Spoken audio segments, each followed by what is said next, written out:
I've been attached with the feeling of now waking up with you by my side.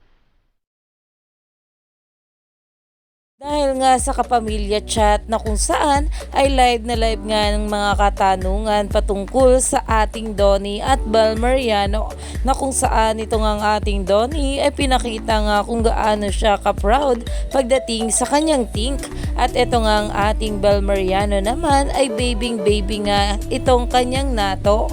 Pero ito na nga guys, sa pag-uusapan natin dahil na nga rin sa mga nagkakalatang balita at basher sa ating Donnie at Bel, ay may mensahe nga itong ating Donnie para sa lahat.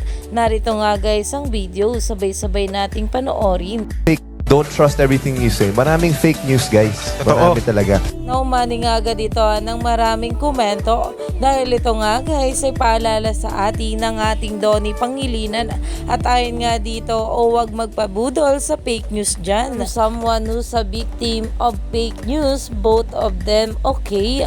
At dito naman guys ang sabi, so true Donnie, dahil talaga namang mismong si Donnie na nga ang nagpaalala dito na huwag masyadong maniniwala sa fake news dahil marami nga raw talaga ito, kagaya na lamang ng mga sinasabi ng mga bashers.